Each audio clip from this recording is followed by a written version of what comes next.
तो hey guys, welcome back to my channel. आज सभी का मेरे इस न्यू ब्लॉग में स्वागत है। तो गाइस, ये जो वीडियो है सिर्फ और सिर्फ ओनली हाउसवाइफ के लिए है कि किस तरह से आप हाउसवाइफ होकर अब नेक्स्ट सीटेट की एग्ज़ाम की तैयारी कर सकते हो। नेक्स्ट सीटेट की एग्ज़ाम की तैयारी में इसलिए कह रही हूँ गाइस, बहुत सारे जो कैंडिडेट थे सीटेट में इस बार फेल हुए हैं। तो आपको ऐसा क्या करना है जिससे आपका जो नेक्स्ट सीटेट पेपर 2 है वो क्लियर हो सके। यहाँ मैं पेपर 2 की बात इसलिए कर रही हूँ कि गाइज हमें आपको सभी को पता है कि बीएड से पीआरटी को हटा दिया गया है और पेपर 1 का हमारे अब कोई भी काम नहीं आने वाला है।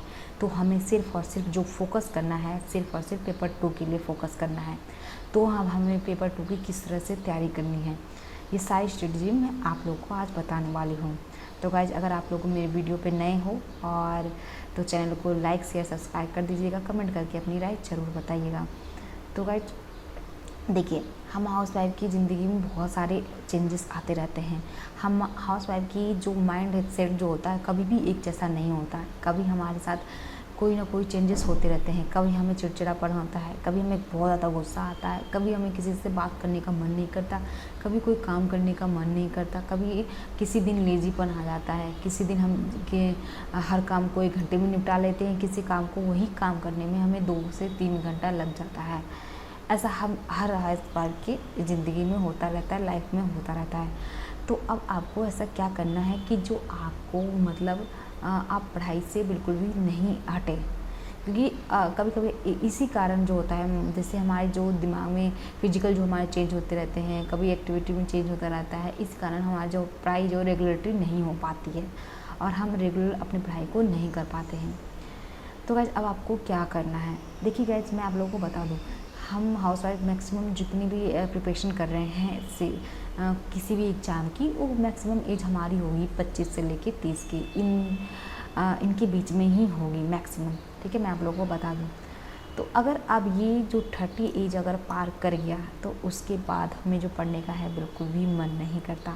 मतलब पढ़ने का पढ़ तो लेते हैं, हाँ कोई ना कोई पढ़ ही लेता है, ऐसा नहीं है, लेकिन पढ़ लेते हैं, लेकिन वो एक्टिविटी नहीं होती जो हमें 25 से पहले होती है, उतना हम मतलब नहीं हो पाता है। तो इस वजह से मैं कह रही हूँ, अगर आपके 30 के अंदर ही आपने आपका जो है तैयारी कर ली और एक मतलब गवर्नमेंट जॉब हासिल कर ली, तो बहुत ज़्यादा बेनिफिट होने वाला है, समझ में आया। क्योंकि अब 30 के एज के बाद अब बताइए आप तैयारी करते रहोगे, क्योंकि एज जो होता है रुकता नहीं है, समय में कभी रुकता नहीं है, आप लोगों को पता है।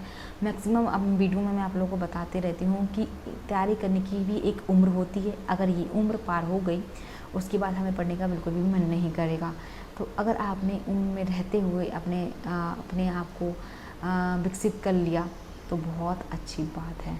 गाइज, मैं भी एक स्टूडेंट हूँ और मैं भी प्रिपरेशन कर रही हूँ। तो मैंने अपनी वीडियो बनाना बहुत कम कर दिया है, क्योंकि मैं सोच रही हूँ कि मैं अपनी पढ़ाई पे ज़्यादा ध्यान दे सकूँ, ज़्यादा फोकस कर सकूँ।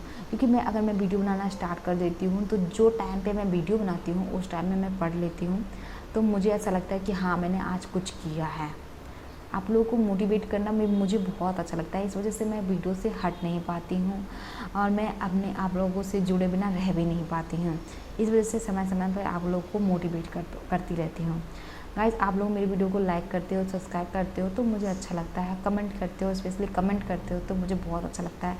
ऐसा लगता है कि हाँ मुझे कोई सुनता है, मेरी वीडियो को कोई पसंद करता है, तो मुझे बहुत अच्छा लगता है।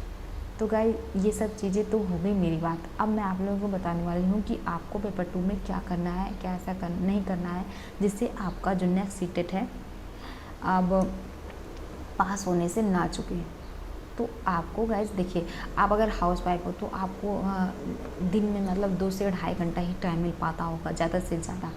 उससे ज़्यादा आपको टाइम बिल्कुल भी नहीं मिल पाता होगा, क्योंकि हम सुबह का काम करते हैं। सुबह का काम कंप्लीट करने के बाद बच्चे जब सो जाते हैं या फिर जिसके बच्चे बड़े होंगे वो स्कूल चले जाते होंगे, तो उस बीच में हमें ही टाइम मिल पाता है। ठीक है, अगर बच्चे स्कूल भी चले जाते हैं तो हमारे बहुत सारे ऐसे काम पेंडिंग रहते हैं जो हमें करना होता है।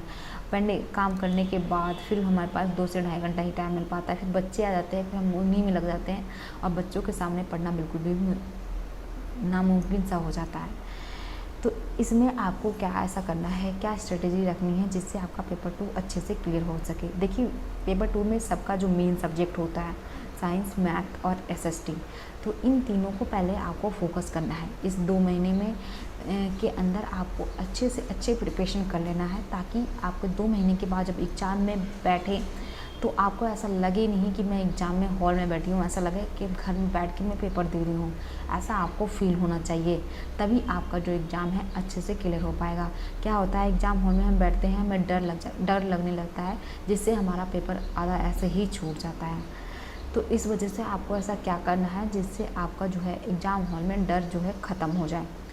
तो पेपर 2 में जो आपको जिस सब्जेक्ट में आपको डर है उसको पहले तैयार करना है। जैसे मैथ हो गया, मैथ और साइंस हो गया, तो मैथ और साइंस में आपको अच्छे से तैयार करना है। मैथ और साइंस को तैयार करने के लिए आपको उसका सिलेबस देख लेना है, उसको चैप्टर वाइज कंप्लीट करना है, ठीक है। जैसे आपको पता है कि मेरे चैप्टर में मैथ में परसेंटेज आने वाला है, तो परसेंटेज आपने सर्च मार लिया, परसेंटेज आप पूरा पढ़ लेते हो, पूरा रट लेते हो, और आपसे उसमें आने वाले कितने क्वेश्चन हैं, उसमें से 1 या 2 क्वेश्चन पूछे जाने वाले हैं, ठीक है। तो आपको उस सब्जेक्ट पे, उस चैप्टर पे ज़्यादा ध्यान देना है, जिसमें से ज़्यादा क्वेश्चन पूछे जाने वाले हैं। जैसे सिंप्लीफिकेशन में 4 से 5 क्वेश्चन पूछे जाते हैं सीटेट पेपर 2 में, तो आपको उस पर ज़्यादा से ज़्यादा नॉलेज हासिल करना है। उसमें शॉर्ट ट्रिक ज़्यादा होते हैं, तो आपको शॉर्ट ट्रिक ज़्यादा देखना है, क्योंकि जो हमारे जो शॉर्ट ट्रिक होते हैं वो हमारा टाइम बचत करते हैं, ठीक है। क्वेश्चन पढ़ने के लिए आपको जल्दी स्पीड में आना चाहिए, ठीक है। पढ़ना भी आपको जल्दी है, क्योंकि आप धीरे धीरे पढ़ोगे तो आपका मतलब टाइम स्पीड जो है ख़त्म होता रहेगा। तो इसलिए आपको जो टाइम को है टाइम को मैनेजमेंट करना भी आना चाहिए। टाइम मैनेजमेंट के चक्कर में भी बहुत सारे सीटेड जो कैंडिडेट हैं वो फेल हो जाते हैं गाइज। तो आपको टाइम मैनेजमेंट करना भी अच्छे से आना चाहिए, ठीक है। आपको पेपर 2 का जो है सबसे पहले मैथ लेना है, जो सब्जेक्ट वीक है उसको अच्छे से उसको रिवाइज करना है। जैसे आपका चैप्टर मैथ लिया आपने, मैथ में आपने एचसीएफ आज पढ़ी, एचसीएफ आपने पढ़ लिया, उसके बाद एचसीएफ में क्या करना है आपको पढ़ लिया पूरे अच्छे से, आपको ऐसा लग गया कि हाँ मुझे एचसीएफ में आप कोई भी क्वेश्चन नहीं छोड़ सकती, तो आपको क्या करना है सिंपली इसको सर्च मारना है एचसीएफ सर्च मारिए, उसमें सारे क्वेश्चन एचसीएफ के कर डालिए, ठीक है। परसेंटेज इस तरह से क्लियर कीजिए, परसेंटेज के इस तरह से यूट्यूब पे सर्च मारिए और फिर परसेंटेज के क्लियर कर दीजिए, ओके। इस तरह से सारे सिलेबस में जितने भी चैप्टर हैं मैथ के सबको कंप्लीट कर देना है, धीरे धीरे ही करना है, ताकि आपका जो सिलेबस है कंप्लीट होता जाए, ठीक है। इस तरह से आपको साइंस में भी करना है, ठीक है। उसके बाद आपको ये जो हिंदी ये सब्जेक्ट है, इंग्लिश है, संस्कृत है, उसको बाद में करिएगा, पेडालॉजी ये बाद में कीजिएगा। जो आपका मेन सब्जेक्ट है उसको पहले करिए, ठीक है। 1 महीने के अंदर आपको इसको कंप्लीट करना है। गाइस यहाँ पे मैं आप लोग को बता दूँ, मैं धीरे धीरे बोल रही हूँ, मेरी वॉइस में थोड़ी प्रॉब्लम हो रही होगी, क्योंकि मेरा बेटा सो रहा है, मैं आप लोग को बता दूँ, तो तभी मैं वीडियो बना रही हूँ, और वो अभी उठ रहा है और सो रहा है, तो इस वजह से मैं धीरे धीरे बना रही हूँ। तो आपको क्या करना है, सब्जेक्ट को सिलेबस को कंप्लीट करते चलना है, ताकि आपको बाद में कोई प्रॉब्लम ना हो, ठीक है। इस तरह से अगर आप करोगे तो आपका पेपर 2 आराम से क्लियर होने वाला है। इस तरह से मैंने भी किया था गाइस, तभी मेरा पेपर 2 जो है अच्छे से क्लियर हो पाया। अब गाइस हाउसवाइफ हैं तो टाइम कम मिलता है, तो टाइम मैनेजमेंट आपको खुद करना पड़ेगा, ठीक है। ये कोई बाहर वाला दूसरा नहीं आएगा आपका टाइम मैनेजमेंट करने के लिए। अगर आपको ज़िंदगी में कुछ करना है तो टाइम मैनेजमेंट आपको खुद करना पड़ेगा, वरना आपको बाद में रोने और पछताने के अलावा कुछ भी नहीं मिल पाएगा। फिर आप बाद में आप दूसरों से उम्मीद करोगे कि मुझे ये चाहिए वो चाहिए, हमारी ज़रूरतों की चीज़ जो होगा वो कम से कम हम खुद खरीद सकें, इतना आपको होना चाहिए, ठीक है। आप अपनी ज़रूरतों की चीज़ के लिए भी दूसरों के सामने हाथ नहीं फैलाना है। अगर आपके अंदर ये मोटिवेशन रहेगा ना, तो आप कोई भी एग्ज़ाम क्लियर कर सकते हो गाइस। सिलेबस कंप्लीट करना है, चैप्टर कंप्लीट करना है, मैं आपको थोड़ा सा बस डायरेक्शन दिखा सकती हूँ, जो भी करना है आपको खुद करना होगा, ठीक है।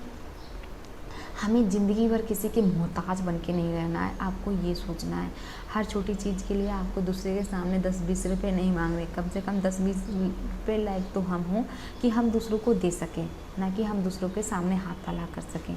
क्योंकि हम एक हाउस वाइफ है, हमें हमेशा कुछ ना कुछ चीज़ की ज़रूरत होती रहती है। इस वजह से मैं आप लोग को ये सब चीज़ बता रही हूँ गाइस। अगर मैं ये सब चीज़ बताने लग गई तो वीडियो बहुत ज़्यादा लंबी हो जाएगी और आपको देखने में थोड़ा सा बोरिंग भी लगेगा। तो गाइज आई होप आप लोगों मेरी बातों को समझ रहे होंगे। अगर मेरी वीडियो आपको अच्छी लगी हो तो लाइक शेयर सब्सक्राइब कर दीजिएगा और कमेंट करके अपनी राय ज़रूर बताइएगा। तो ओके, बाय बाय।